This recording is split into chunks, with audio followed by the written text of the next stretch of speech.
단기적으로는 박스권, 중기적으로는 올라올 거라고 보지만 그 이상을 바라보려면 그거는 플러스 알파가 있어야 된다. 지금은 당장 그 놀란 문제는 아니다. 저는 그렇게 보고 있습니다.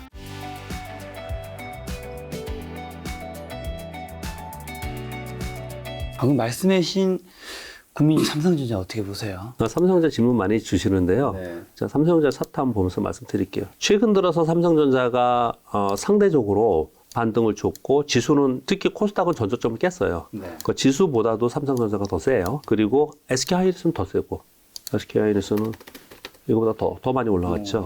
이렇게 올라갔던 거는 외국인들의 순매수가 있었기 때문에 그렇습니다. 외국인들의 순매수가 볼까요? 삼성전자에 보면은 외국인들이 9월 30일서부터 계속 사고 있는 거예요. 네.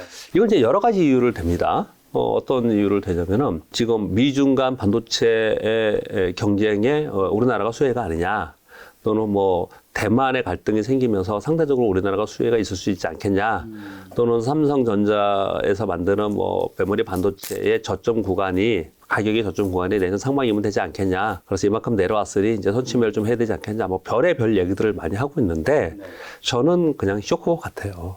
쇼커버 같습니다. 왜 지금 이 상황에서 9월 말 10월 들면서 이 쇼커버가 들어오기 시작했냐를 저는 어떻게 판단하고 있냐면요.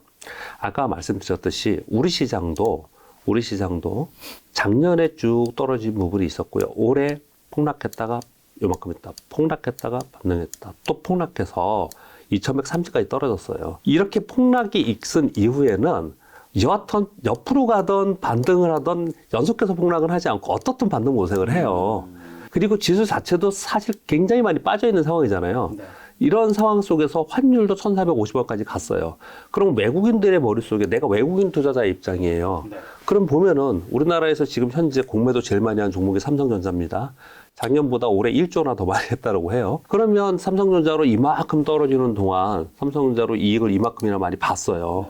이익이 엄청나게 많이 본 거지 않습니까? 삼성전자는 대규모로 지금 어떻든 매도를 했을 거니까요. 이런 상태 속에서 지수도 2130까지 떨어졌어. 또 세 차례 정도 하락을 했어. 그런 가운데 10월 들어서 나온 말이 있습니다. 뭐냐면 증항기금을 쓸까 말까 하고 있고, 그리고 또 하나는 공매도 한시적 금지 할까 말까, 네. 거세게 지금 그런 얘기들이 나오고 있습니다. 우리 개인 투자들이 거세게 지금 그걸 요구하고 있고요. 그러면은 그들이 삼성전자를 아까 말씀드렸듯이 100에, 우리 미국하고 똑같아요. 100에 매도 포지션을 취해놨어요. 그러면 이 시점이면 그들의 입장에서 보더라도 한 10%나 20%는 익실을 하고 싶지 않겠어요?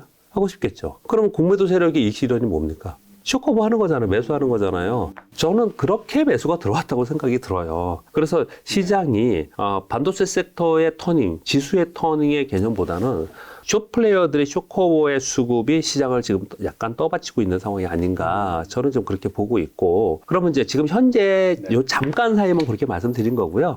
그러면 향후에 중장기적으로는 어떠냐? 그렇게 본다면 사실은 삼성전자는 삼성전자의 반도체 사이클과 삼성전자의 하나의 기업을 바라보기보다는 시황 사이클을 봐야 되고, 그 다음에 시황 사이클에 우선하면서 반도체 사이클이 먼저 움직이잖아요. 그런 부분들을 바라봤을 때 그럼 시황이 어디쯤에서 저점을 찍고 기간으로는 어디서 터닝을 할까?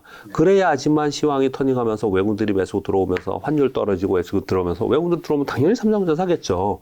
그 시황과 연계된 관점에서 삼성전자를 봐야 되기 때문에 여기서 반등 구간에 들어갔다라고는 보입니다. 그러니까 더 빠지기보다는 여기서 주춤주춤 하든지 뭐 소폭 반등을 하는 구간에 들어가 있지만 여기서 지금 우리 시황이 이 삼성전자가 이렇게 갈 수 있을 거라고 생각하는 사람은 우리 지수가 이만큼 갈 거라고 봐야 되는 건 똑같은 얘기잖아요. 근데 이거는 우리 그렇게 안 보지 않습니까? 그러니까 삼성전자도 그냥 제한적 반등 속에서 있을 수밖에 없다. 그렇게 보는 거고, 그 다음에 반도체 사이클이 이제 앞으로 상승 사이클로 전환돼야 되는데, 근데 지금 요번에 그 삼성전자 CEO께서 지난번에 얘기하신 게 삼성전자 아직 그 실적 발표하면서 공식적인 발표는 하지 않았지만 기고에서 어떤 얘기들을 했냐면은 반도체 메모리 가격은 내년 상반기 중에 저점을 찍지 않겠냐, 이런 얘기들을 했거든요. 그러면 반도체 가격도 계속해서 떨어지다가 어느 시점 가면은 이 떨어지는 게 둔화되면서 이제 터닝을 할 거란 말이에요. 요 시점이 나와야 되거든요. 요 시점이 나와야지 삼성전자는 이걸 바라보고 먼저 움직일 가능성이 있어요. 그러니까 이게 나오기 전까지는 시장은 그냥 수급, 삼성전자는 수급에 의해서 움직이는 거지 지금 자체로 이런 부분은 아니다. 이렇게 생각을 좀 합니다. 그러면 장기적으로는 어떠냐? 그럼 이제 제가 단기 말씀드렸고 중기 말씀드렸고 장기적으로 보면은 저는 삼성전자에 대한 장기적 흐름에서는 일단은 이거보다는 올라갈 거라는 거는 저는 뭐 당연하다고 생각해요. 왜냐하면 삼성전자가 어떻든 간에 이익이 영업이익이 4조 정도 이상 나고 뭐 순이익도 뭐 그렇게 나는 그런 4조래 40조. 그런데 이거 시가총액이 지금 얼마입니까? 삼성전자 시가총액이 지금 380억이에요. 380억 나오고 있단 말이에요.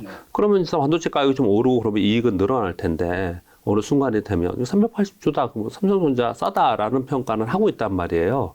그리고 반도체는 앞으로 계속해서 필요한 거지 않습니까? 그렇죠. 그래서 삼성전자의 반등은 어느 정도의 반등은 있을 수 있다고 생각을 해요. 그런데 그 이후에 정말 10만 전자를 넘어서 이 위에 가려면 삼성전자의 실적 또는 시황의 터닝 이거 플러스 알파가 있어야 된다고 생각하는데 그 플러스 알파를 찾아내기가 쉽지 않을 거라는 생각이 좀 들어요. 그 왜 그러냐면요. 이번에 그 미국이 그 반도체 칩포 하자 그러고 IR 그 뭐 인플레 감축법 얘기하고 뭐 이런 얘기 하면서 그러면서 미국에 들어와서 공장 짓고 만들어라 이런 얘기 했잖아요. 그걸 이퀄 뭐라고 부르죠? 시장에서 인텔법이라고 하잖아요. 그래서 미국의 반도체 기업을 지원하는 법이거든요. 미국에 있는 반도체를 지원하면 그러면 상대적으로 우리도 수혜가 있다. 대만보다 수혜가 있다라고 하지만 아주 공격적으로 미국의 반도체 기업을 지원하는 미국의 정책이 계속 이어진다면 그러면은 반도체 부분에 또 메모리 반도체이든 낸드 플래스이든 여하튼 간에 그 부분에 있어서 미국의 기업들이 앞으로 치고 나갈 가능성이 상당히 높아지잖아요. 그것을 뛰어넘는 기술력과 뛰어넘는 플러스 알파를 보여줘야 된다라는 거예요. 근데 그런 것들을 지금 삼성전자가 지금 확연하게 보여주고 있느냐? 그렇지 못하다라고 저는 생각이 많이 들어요. 그래서 단기적으로는 박스권, 중기적으로는 올라올 거라고 보지만 그 이상을 바라보려면 그거는 플러스 알파가 있어야 된다. 지금은 당장 그 놀란 문제는 아니다. 저는 그렇게 보고 있습니다. 뭐 장기적으로는 좋게는 보지만 이제 전고점을 돌파하는 거는 쉽진 않다. 이제 정고점 돌파하려면 지수가 3,300인데 3,300 위로 올라가야 되는 상황인데 그 뭐 1, 2년 사이에 그럴 수 있겠느냐가 쉽지 않은 부분이 있고요. 그러면 지수가 못 간다 하더라도 삼성전자의 개별적인 기업의 강력한 성장 모멘텀이 뭔가 보여줘야 되는데 그런 것들을 뭘로 가져갈 거냐 했을 때 너무나 중국과 미국의 기업들이 치고 올라오면서 견제가 너무 심하다라는 거죠. 그 부분을 좀 감안을 해야 되지 않을까 정도 말씀을 드리는 겁니다. 그래도 뭐 1년 뒤나 몇 년 뒤에 이거보다 높다고 하셨으니까 보유자분들은 팔 이유는 없는 거네요. 삼성전자의 부분은 사실은 뭐 그렇죠. 물론 종목별로 다르겠지만 어떤 종목에 따라 다르겠지만 아까 지수하고 똑같은 거죠. 아까 그 지수를 말씀드리면서 내가 이 지수를 가지고 지금 거래하는 사람이에요. 지수를 갖고 거래하는 사람인데 지금 여기 있단 말이에요. 그러면 이게 2,000 깨고 내려가서 여기까지 떨어질 가능성. 그렇죠. 그리고 여기서 또 여기까지 올라갈 가능성. 올라가면 요 정도 올라가겠죠. 떨어지면 2,000 살짝 깨지는 이런 게 되겠죠. 그러면 내가 이 주식을 현재 시점에 가지고 있었을 때 여기에 떨어질 확률과 여기 올라갈 확률. 그리고 요 폭 곱하기 요 폭. 그리고 곱하기 요 폭. 그걸 했을 때 지금은 위쪽이 더 지금 배팅을 좀 할 수 있는 구간에 들어가 있잖아요. 삼성전자도 똑같이 그렇게 보는 개념으로 봐야 되지 않을까라고 생각합니다. 근데 그런 얘기도 있더라고요. 이제 우리나라 지수, 이제 코스피, 뭐 코스닥 가지고 이제 PBR, PER 얘기하면서 굉장히 싸다는 이야기. 사실 2600부터 이제 굉장히 얘기 많이 있었잖아요. 지금 훨씬 더 많이 싸졌을 텐데.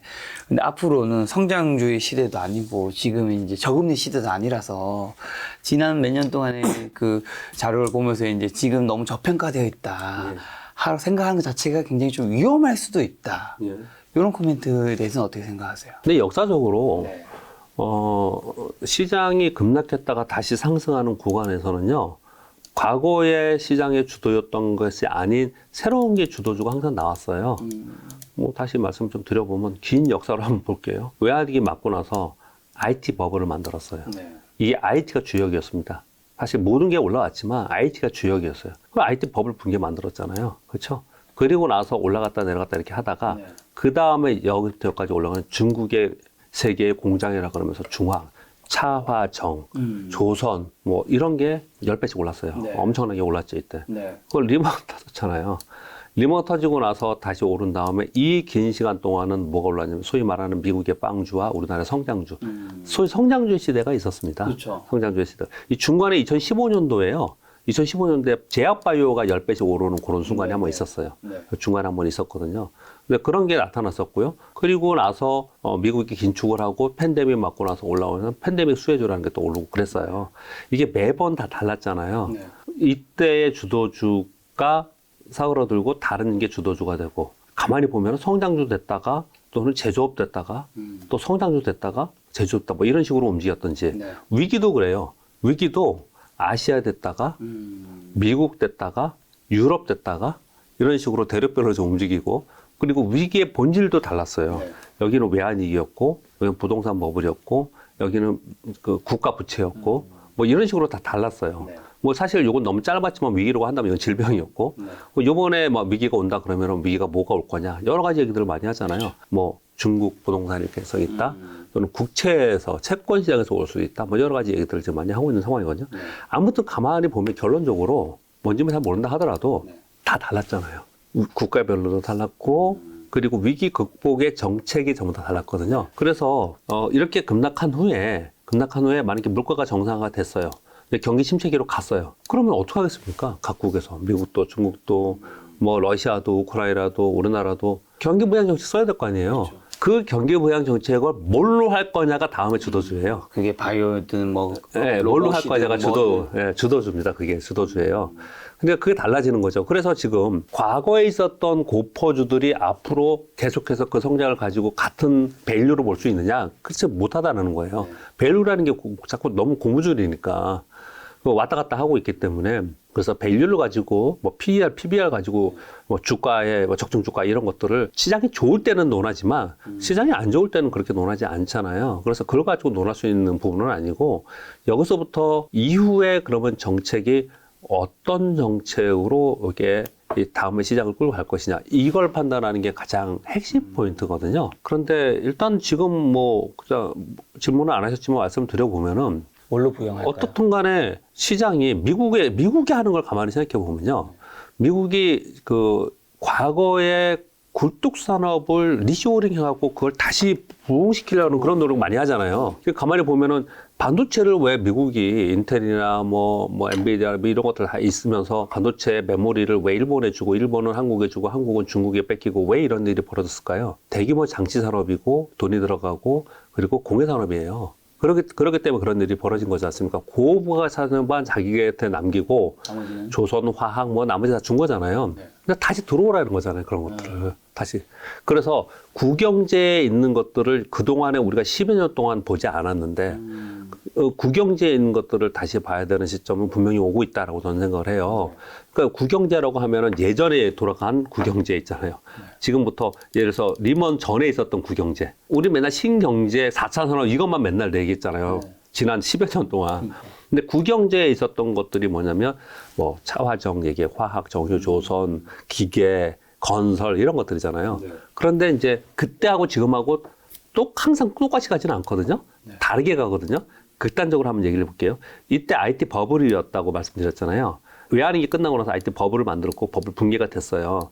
이때 처음 생긴 게 뭐냐면 저는 이때도 증권회사 직원으로 매매를 하고 있었는데 이때 생긴 게 뭐냐면 인터넷이 처음 생겼어요. 그리고 나서 인터넷 대표 종목이라고 했던 주식들 어떻게 됐어요? 거의 대부분 망했죠. 그렇죠. 너무 고밸류로 했다가 다 망했어요. 근데 이때 그러한 시대적인 흐름이 있었기 때문에 이게 바탕이 됐기 때문에 그 이후에 10년 후에 여기서부터 인터넷을 기반하는 산업이 붕이 된 거잖아요. 우리 지금 유튜브 하고 있지만 유튜브 같은 것도 인터넷이나 이런 게 다 됐기 때문에 이런 것들이 지금 된 거잖아요. 똑같이 과거의 구경제 기반이 있어요. 그 기반과 그동안의 세상이 변했지 않습니까? 세상이 변하면서 과거의 구경제 그대로 가는 게 아니고 구경제의 플러스 알파를 얻겠죠. 새로운 걸 얻겠죠. 그래서 가만히 보시면 이런 거예요. 정유주들은 또는 화학주들은 가장 탄소 배출을 많이 하죠. 그러니까 이제는 소위 탄소 제로 시대에 가가지고 친환경 에너지를 만든다 그러면은 그런 장치는 정유화학 기업에서 나올 가능성이 굉장히 높아요. 그렇죠? 또는 철강이다 그러면은 앞으로는 전기차나 이런 거는 가벼워되잖아요. 배터리가 무거우니까. 그러니까 새로운 시대로 가는 새로운 제품을 만드는 경제들이 생기는 거죠. 저는 그렇게 보면서 봐야 되지 않을까라고 생각이 들어요. 네. 그리고 또 한 가지는 지금 전쟁을 계속하고 있고, 그래서 러시아도 우크라이나도 지금 뭐 거의 엄청나게 좋지 않잖아요. 그런 과정 속에서 특히 또 하나는 뭐냐면 요번에 유가가 지난번에 130달러까지 올라가고 그러면서 오일 국가들이 오일 머니들이 좀 생겼어요. 네. 그래서 대규모 재건 사업과 플랜트 사업을 할 가능성이 상당히 높아요. 그런 것들 보면 플랜트 사업이나 건설 사업이나 아니면은 물론 탄소 중립으로 가지만 정유화학이나 뭐 조선이나 이런 그동안 한동안 얘기가 없었던 그런 쪽에 다시 한번 부흥시키려는 그런 움직임이 충분히 좀 나타날 수 있을 거라고 생각이 들어요. 왜 그러냐면 그래야지만 고용이 늘고 그래야지만 경제를 살 수 있기 때문에 그렇거든요. 여태까지는 구경제에서 신경제로 넘어오면서 네. 그러면서 많은 사람들이 실제로 해고가 되고 그래도 부가치는 계속 발생이 되지 않습니까? 근데 앞으로는 같이 데려가야 될 수밖에 없는 상황이 지금 진행이 좀 되고 있는 것 같아요. 그래서 가만히 생각해 보면은 전체적으로 경기 부양 정책을 쓸 건데 어떤 쪽으로 경기 부양 정책을 쓸까라는 부분들을 전체적으로 뭐 해외에서 나오는 뉴스나 이런 거 주식시장을 바라보는 게 아니고 그런 것들을 바라보면서 다음에는 뭐가 될까 생각해 보면 있을 수 있을 것 같고요. 그 가장 쉬운 게 뭐냐면요, 로봇입니다, 로봇. 지금 미국이 물가가 쉽게 안 떨어지잖아요. 물가 떨어지지 않은 거는 좀 전에 제가 뭐라 그랬습니까? 사람들이 소비가 줄지 않고 있어요. 소비가 줄지 않은 건 뭐냐면 임금이 올랐어요. 임금이 올랐습니다. 왜냐하면 팬데믹 때문에 구인난이 생겼거든요. 네. 그래서 임금을 올려놨어요. 임금을 낮출 수가 있습니까? 못 낮추니까 그냥 미국은 뭐 해고해가면서 이제 지금 구조조정을 하고 있는 상황이잖아요. 그래서 임금이 계속 올라와 있는 상황이에요. 그러다 보니까 기업들은 이제는 어떻게 하겠어요? 고임금 상태에서 이제 사람들보다는 공장 자동화나 산업 효율화를 위해서 대체해야 되지 않습니까? 그런 대체하는 것들이 소위 요즘 얘기하는 협동 로봇이라든지 이런 로봇과 관련된 것들이 시장에서 각광을 받는 거고요. 또 한 가지 말씀을 좀 드리면은 지금 내년도에는 제가 보기에는 자율주행이 가장 핫 이슈일 것 같거든요. 왜 그러냐면요. 내년 초에 애플카의 베타 버전이 나옵니다. 그리고 테슬라카도 내년 초에 이제 선보일 가능성이 굉장히 높아요. 그러니까 자율주행 전기차예요. 지금 1년 동안은 전기차가 각광받았잖아요. 근데 앞으로 자율주행 전기차가 각광받을 가능성이 상당히 높다. 이슈가 되기 때문에 그럴 가능성이 상당히 높다고 생각하거든요. 그러면 자율주행이라는 거는 테슬라의 일론 머스크 얘기를 가만히 들어보면 자율주행이라는 개념은 인간이 차에 타서 운전하는 기능을 자동으로 하는 거잖아요. 자동으로 한다는 개념이 저는 로봇의 개념이라고 생각해요. 그래서 일론 머스크 하는 얘기를 가만히 들어보면은 휴머노이드 로봇이라는 표현을 쓰면서 로봇이 앉아서 운전하는 게 자율주행 아닙니까? 그래서 자율주행 개념에서도 AI와 로봇의 개념이거든요. 그래서 현대차도 가만히 보면은 계속 로봇 하겠다고 제가 얘기를 하잖아요. 그래서 자율주행과 로봇은 성장 산업이지만 새롭게 가장 가깝게 다가올 수 있는 새로운 성장 산업으로 시장에서는 부각될 가능성이 있다는 거죠. 그러니까 우리는 끊임없이 저는 이런저런 주저리 말씀을 드렸지만 그 어떤 것이 주도주가 돼서 그것이 확실하게 뭐 다시 또 10배가 나는 섹터와 또 종목이 나올지에 대해서 명확하게 말씀드릴 수는 없고 제가 그렇다면은 뭐 신이게요? 그건 어렵지 않습니까? 근데 가능성을 얘기를 하는 거예요. 이런 섹터에서 가능성이 충분히 있지 않을까 그렇게 말씀을 드리겠습니다.